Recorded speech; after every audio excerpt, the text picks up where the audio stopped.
Okay, John, I am going to teach you how to handle your kefir. So this is the home where the kefir grains live when I'm not fermenting. This milk has been in here for a long, long time. Probably the base has been in here probably 4 or 5 years. Smells delicious. I mean, this has been in here probably for a couple years, probably more like 4 or 5 years. The same milk that the grains live in. This is just basically a very dense solution of bacteria and a dairy base. And I could actually drink this, and I actually do from time to time. So, life. So over here, I have been fermenting a gallon of milk for about 4 or 5 days. This is my plastic. You always want to use plastic, non-metallic tools when you're dealing with the kefir grains, because the electromagnetic conductive nature of your body's electricity through the utensils to the kefir grains can actually affect the bacteria and the yeasts in the kefir. So always want to use plastic, very important. And always obviously make sure it's clean and sterile to the best of your ability. So this is my cloth that I've been using to let the milk ferment. So I have a rubber band on here and just a regular old cloth. And this is you can actually see some of the whey has separated from the milk. But this is actually, oh, it smells so good. So you can see this is the fat that's on the top, and this is a fermented dairy now. So you can see that the whey has separated, and it's very gelatinous. And so what I typically do is I stir it up. So I stir it up really well, all the way down to the bottom. I just stir all the fat into it, because all the fat has risen to the top. And what we're doing is we're just gently stirring up the fermented milk. As you can see, there's the kefir grains that have been at work fermenting the milk. So on these first couple, I'm going to go ahead and rinse them off so you can see what they look like. So this is just clean water. Do not use chlorinated water to rinse off your grains, because that'll kill the bacteria. My water is well water, so there's no chlorine. Otherwise I wouldn't do this. You don't have to do it either, by the way. You can just take it straight out of the milk, the fermented kefir. You can see that's the kefir grains. Now what I do is I just put them right in there. So I basically just keep doing that. I basically just keep fishing them out. Little fishing trip here. There's more. You can see it's really easy. This is just a pasta spoon here, or a pasta fork, and you just fish them out. You know, there's stuff that looks like fat, and there's stuff that looks like grains. The grains are gelatinous, so they don't go through the little holes in the bottom of the fork. So you can see the hole there. So the grains do not go through that. So you know you have a grain when they sit in top of the fork. Just put them back in the kefir grain hotel, and just put them in there. There's another one. Maybe that's going to be yours that I send you. You can see some of the fat that's hanging on there. So you know that's just fat, because it breaks off and falls back down into the to the jug.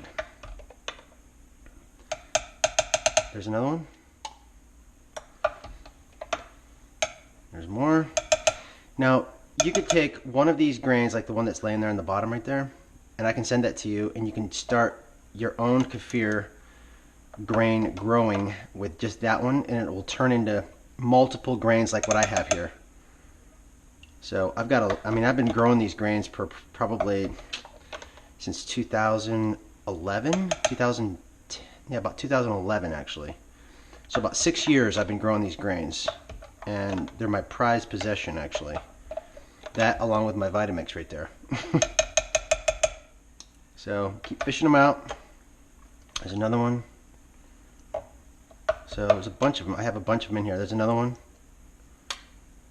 And they just, you can just take them and grow them. And what you do to grow them is you just put it in a like a quart jar of probably a grain this size right here. Let me show you.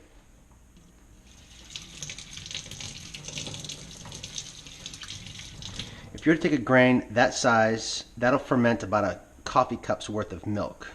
Right there. That's what you need to ferment 1 coffee cup's worth of milk. So what you do to grow that grain is to put it in like a pint ball jar and ferment it just like I did this gallon jug. But what you do is you just keep adding a couple tablespoons of whole milk about every 3 or 4 days to continue giving that grain the lactose that it needs to keep growing. So remember, these are bacteria and yeast. It's a very complex matrix that is a miracle of nature, actually. And these living beings need food, and that food is the lactose that's in the milk. So, as you can see, I have a lot of kefir grains in here. See, that's just fat. That's just fat from the milk. So I'm getting down to the end where there's no more. Oh, there's another one. So you can see there more. And I just keep putting them right in here. And I'm almost done. There's another tiny one right there. So you can see that, every time I ferment 4 or 5 days, new grains will develop. So there's another one right there that has started growing. So that's a tiny little grain. That's about what I started with right there, the size of that one. But he'll go back in there. And it's about done.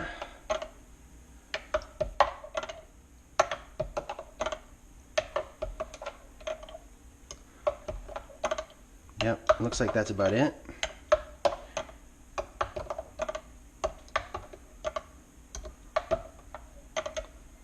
Yep, so you can see that's just fat right there. So it's kind of a little bit of a process, but it's actually fun. I mean, especially for you and your kids. It'd be a great way to show them how nature works. So again, you're just taking very minimally processed whole milk. So you can use homogenized, but I would recommend using non-homogenized whole milk that's minimally pasteurized. That's what I do. I use a milk that has been pasteurized, but very, very lightly, and it is non-homogenized, so the fat is on top.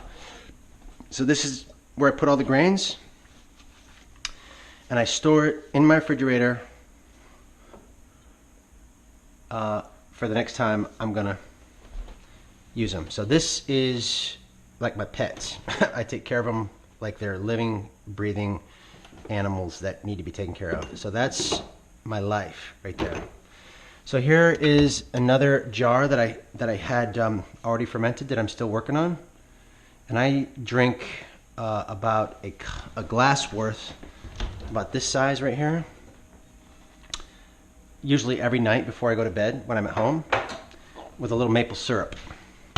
Sweeten it up a little bit, because it is kind of sour, especially after 4 or 5 days of fermenting. It gets pretty sour. So this is your jar here. Let me see if I can find the, and then here's the lid, of course. So put the lid back on that, and I rinse it off.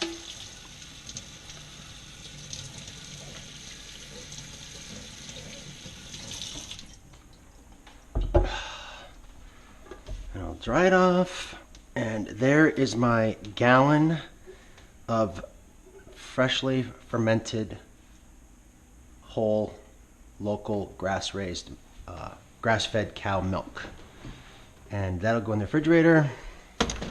And literally, John, that would be drinkable for months and months and months. Literally, you could actually, but the longer it sits in your refrigerator, the more sour and fermented it gets. so it becomes more and more sour. But there's absolutely nothing dangerous or risky about drinking that, because it is a fermented product. So that's the process, and put that back in your refrigerator or your dishwasher for next time.